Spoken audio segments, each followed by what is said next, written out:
This year has kind of been shitty. My parents' house caught on fire. Don't worry, everyone's okay. I got fired from my really good paying job for calling out my program director for his poor leadership, incompetence, and basically the terrible work environment that he created, in which really no one ever got a break. I don't really regret that though. I mean, his name was literally Chad, like unironically, so fuck him. I tried to get on to my local fire department, but I couldn't pass the physical fitness test, which kind of, shot in the ego right there. My mom almost died. Don't worry, she's alive, and at this point, I'm convinced she's only alive purely out of spite and malice for some higher being. I lost my motivation for the gym and making videos. I had a complete mental breakdown. I got myself stuck in a mental eddy, and instead of trying to get myself out, I recessed into comfort things like bad TV, Taco Bell, and video games. I had what I can only describe as an existential crisis as I realized and came to terms with the fact that I bought the lie that it is not only the honorable but expected role of young men to go fight and die for their country. I started to self-isolate myself from friends, family, and coworkers. My mental state got to the point where I just kind of wanted to, go jump off a bridge in Minecraft. And worst of all, the woman I loved and wanted to build a future and family with, she left because my anger and inability to express my emotions got to be too much for her and her own well-being. And I can't fault her for it. For the longest time, I wasn't able to put my emotions into words. And it was out of fear of judgment and, it being used against me. And like many other men, I was taught to bottle up and not have emotions. In The Will to Change, Bell Hooks says, there is only one emotion that is recognized or respected by the patriarchy, and that is anger. Real men get mad. No matter how violent and violating, it is recognized as a positive expression of masculinity. Which, as much as I hate to say it, that was true for me. I thought that in order to be respected as a man, I had to be violent and angry. I had to be stoic and a Superman who lets nothing good or bad faze me. Barbara Deming wrote that men are in a rage because they are acting out a lie, which means that in some deep part of themselves, they want to be delivered from it, are homesick for the truth. And hearing Barbara's words and reflecting on myself and who I was and who I'm trying to be in my own quest for personal improvement, I started to think about, of all things, Avatar: The Last Airbender and Prince Zuko, and how much of his story is similar to mine and I'm sure many other men's. Now, I'm not saying that either of us are the prince of a genocidal, colonizing nation trying to capture a literal demigod to gain the love of a father who's a warmongering psychopath. My ego is not that inflated, yours shouldn't be that inflated either, but that's not the part I'm talking about. I'm talking about how, from a young age, we're shown that he is a kind, loving boy who feels empathy and cares for everything from animals to people and is a good person. But caring child is forced into a mold that wasn't meant for him. That of the prince of a nation and a warrior full of rage who has shut off all emotion and care for others despite those feelings still being there and wanting to be that person. Being forced to, go on this warpath and stop anyone that gets in his way and do anything to gain the love of his father that he doesn't even realize isn't there. But in the end, through self-growth and, kind of a lack of a better term, a coming to Jesus moment, realizes that that's not who he is. And he is that loving person who knows right from wrong and believes in peace and just kind of overcomes it all.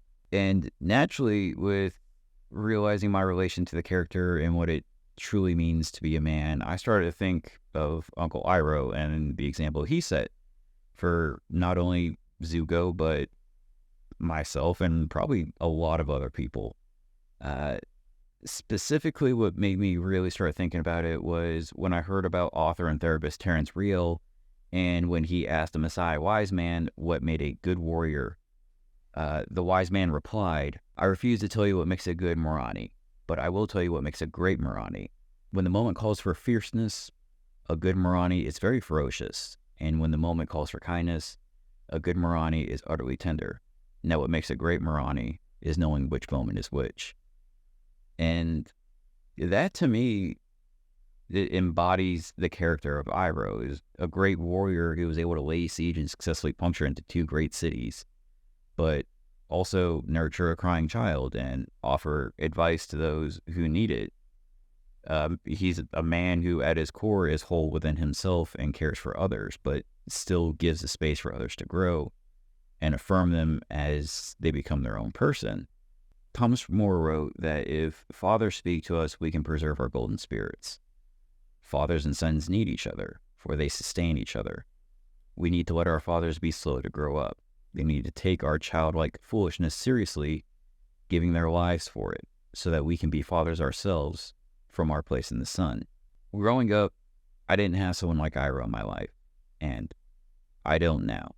But that doesn't mean I can't be the man that I want to be. One like him, one that is kind and loving, that can share his emotions and build connections with people based on respect and trust. One who practices self-love and acceptance of not only myself and my passions, but love for others and who they are. And there's nothing saying that you can't either. So, despite it all, it's been a good year. I bought a new car. I paid for it all myself. And that's pretty cool. I got to experience Mardi Gras for the first time, and that was a lot of fun. Aside from the 500 cups I came home with and getting a literal sleeve of cups thrown at my head, I found a career I'm passionate about and can genuinely say I'm excited to go to work every day. I started to go to therapy and began improving my mental and emotional state. I reconnected with some friends, righted some wrongs I did. Not all of them, but hey, we're getting there slowly. I began repairing my very fractured relationship with my mom. I did the impossible and actually got the VA to do their jobs. Really proud about that one. I rediscovered my love for reading. Haven't read all of these yet, but hey, I'm chipping through them. I found a new passion in plastic crack. I mean, painting Warhammer 40K minis. I promise I haven't spent a whole paycheck on these yet. As cringe as this sounds, I've come to the terms with the fact that I grew up in a warrior breeding environment, and in some degree, as a byproduct of that, a warrior somehow. But probably not in the sense that, my family wanted me to be, definitely not in the sense the government or society wants me to be, but one that believes in what I want to believe in and fights for what I think is right. I've discovered what I can only describe as inner peace. I took a camping trip, and that was really great. Legitimately, the most fun I've had in years was out camping. And best of all, I enrolled in college to begin the process in becoming a paramedic, and I start in January. Normally, I have a rhyme or reason when I make a video, and normally that rhyme and reason is I found something cool I want to talk about. Obviously, that's not this. If I had a reason for this video, I guess it'd be that if I can open up to a bunch of people, just random ass people on the internet, and accept whatever reaction they throw back at me, which is always a very loving and kind place, I can be open with friends and family and people that I actually know in my personal, intimate life. Well, I mean, it's that, and life is hard for everyone. And for men, we're taught from an early age to shut off part of our humanity, the emotional and passion-filled part. And I'm tired of being like that. So I'm not going to anymore. And I encourage you to begin the process to do the same. It's far from easy, but it's worth it because I'm the happiest with myself and have a sense of self-esteem and love and worth I haven't had since I was a little kid. And it's a great feeling that I have missed, and I'm sure you've probably missed it too. I don't really have anything else to say, but I'm proud of you, and you're going to get to where you need to be. And I love you, bud. You're a good person, and remember that in the end, it'll all be okay.